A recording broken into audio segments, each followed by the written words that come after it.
On voit souvent sur internet des recettes avec des concepts ultra simples, du style ça va vous prendre que 5 minutes pour faire tout un repas. Il va y avoir que 2 ingrédients dans cette recette. Il n'y a que moins de 100 calories par portion de ce gâteau au chocolat. Très bien. Aujourd'hui, je vais faire à peu près ça, une recette avec seulement 2 ingrédients. Mais après, je me suis posé la question, parce que je vais forcément rallonger le concept, je ne vais pas faire une vidéo du style Reels ou TikTok. Un ingrédient, si on s'intéresse, si on fait le parallèle avec la chimie et on s'intéresse à espèces chimiques, par exemple, c'est des choses vraiment de base, par exemple de l'eau, du sucre, de la farine, des œufs, globalement ça reste des ingrédients. Une fois qu'on prend des choses un peu plus compliquées, déjà des mélanges tout faits, même si un œuf, c'est pas qu'une seule espèce chimique, évidemment. Il y a tout plein de choses qui rentrent, il y a du gras, il y a des protéines, mais l'œuf, c'est dur d'avoir moins qu'un œuf. Voyez. Mais aujourd'hui, si je m'intéresse et que je prends du lait concentré sucré, dedans, il y a plus ou moins du lait, il y a du sucre, ça a été réduit, il y a déjà une préparation qui a été faite. Est-ce que je peux considérer ça comme un seul ingrédient ?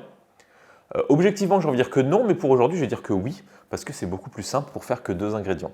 Et donc voici le premier ingrédient. Si on voulait le faire de base, ce serait plus compliqué, mais après, je me dis aussi, si je prends du lait concentré sucré, est-ce que dans la recette, je pourrais rajouter du sucre ? Parce qu'il y a déjà du sucre là-dedans. Et changer les proportions, mais toujours garder un seul ingrédient. Je vois pas pourquoi je rajoute du sucre, c'est déjà suffisamment sucré. Mais par exemple, je pourrais rajouter de l'eau, parce que dedans, il y a forcément de l'eau. Est-ce que l'eau, ça peut compter comme un ingrédient, sachant que quoi qu'on fasse en cuisine, il y aura forcément de l'eau ? Et s'il y a des choses sans eau, ça serait compliqué. La farine, il y a un petit peu d'eau.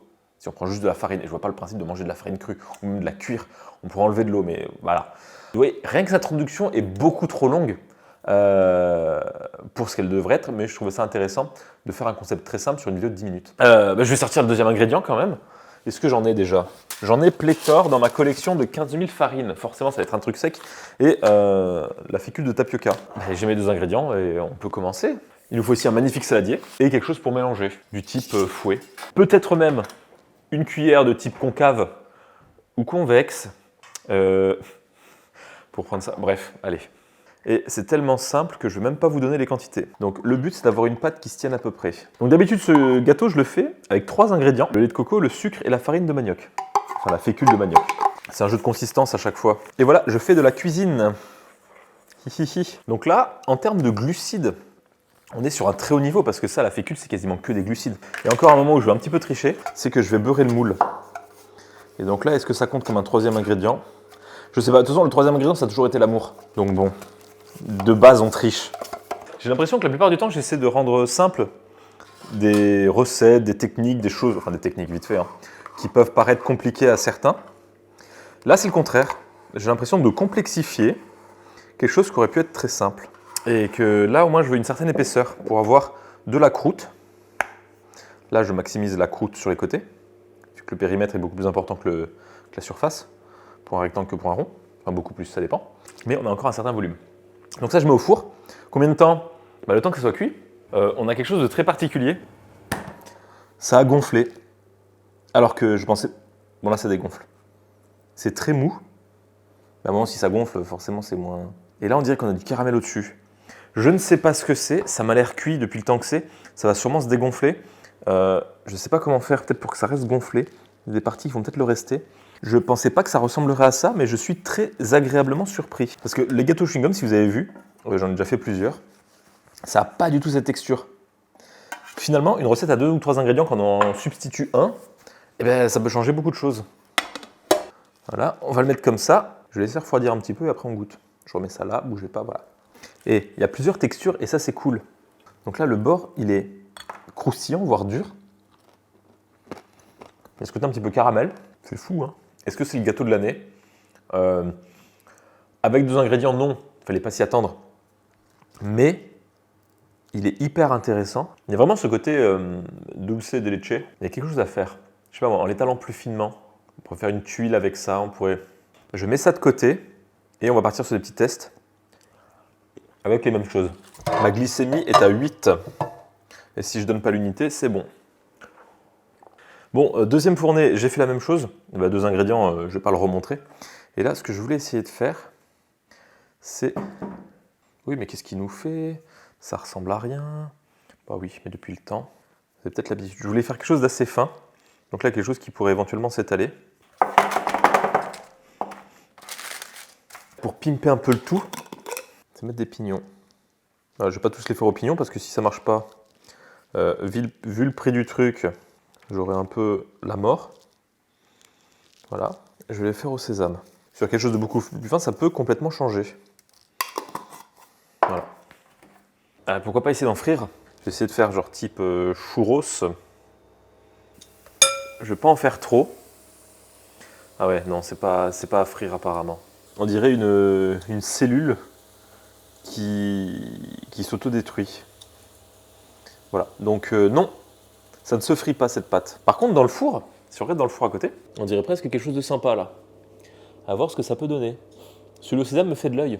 Il y a moyen que ce soit que croustillant. Donc ça, plus que le côté frit. Ouais, non, là, j'ai gaspillé à la fois de l'huile, de la pâte, et je vais devoir tout laver. C'est mouberk. Est-ce que ça se cuit à la vapeur? Très bonne idée, Jamy. J'ai pas de cuit vapeur, donc je vais mettre dans la marmite ce petit support. Sur ce support, je vais mettre un truc sur lequel je vais mettre la pâte. Reste à savoir quel truc je vais prendre. Je peux faire un gâteau là-dedans, il n'y a pas de souci. Dans cette magnifique assiette. Et là, c'est un petit peu l'idée du gâteau claquette que j'avais fait, il y avait en photo sur Instagram. J'avais fait il y a pas mal de temps. On couvre et on revient dans une demi-heure. Je dis ça un peu au hasard.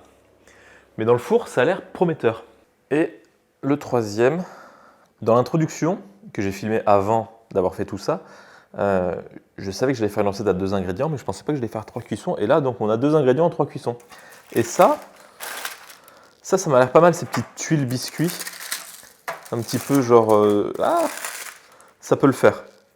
Un peu croustillant, mais quand même avec un petit truc sympa au milieu. Ça, bon, c'est un peu trop cuit en dessous, mais ça qui me dégoûte, c'est que c'est bon. Ça me rappelle les Facapaco. Je ne le referai pas parce que c'est pas propre. Mais c'est bon et il y a une partie un petit peu au milieu, pleine d'huile, hein, mais caoutchouteuse, que j'aime beaucoup. Déjà, de ces expériences, on peut dire que les recettes trop simples, j'arrive pas à les tenir. Là, c'est la texture que je veux. Voilà, ce côté un peu caoutchouteux. La texture est bien, mais là, on sent vraiment le truc trop sucré. Bizarre qu'on sent moins avec le gras. Regardez, la texture est géniale, on dirait une peau. Avec le sésame, on est le goût entre la tuile, pour la texture et le visuel, je pense, qui modifie le goût, et les nougats au sésame. Côté un petit peu caramel, très fort en sésame. Ça, c'est bon. Genre un cookie en 2 ingrédients et demi. Le goût n'est pas très complexe. Ça reste sucré, pas moins sucré que ça, étonnamment. Celui au pignon, bon, ça doit être assez similaire. On est très proche des croissants au pignon. C'est le pignon qui fait tout le goût et après, du moment que la structure tient, les croissants au pignon dans une petite boulangerie à Rognes. Et ça, on a le plaisir du pignon sur une structure qui tient. Donc, est-ce que je peux faire un gâteau en 2 ingrédients? Bien sûr, on peut même en faire plein. Quasiment 2 ingrédients. Est-ce que ça vaut le coup? C'est sympa à tenter. Pour ça, ça va. Est-ce que je le referai? Non. Voilà, je n'en referai pas. Et vous avez attendu la dernière minute de la vidéo quasiment pour savoir ça. Il y en a qui avaient des idées dès le départ, hein, connaissant le bougre. Je suis jamais trop fan de ces appellations. C'est en 2 ingrédients parce qu'on s'attend à un truc waouh, mais pour que 2 ingrédients marchent et fassent un truc waouh, j'ai envie de dire, ça fait longtemps qu'on le saurait. Sur ce, merci beaucoup et à très bientôt. Ah, j'en profite.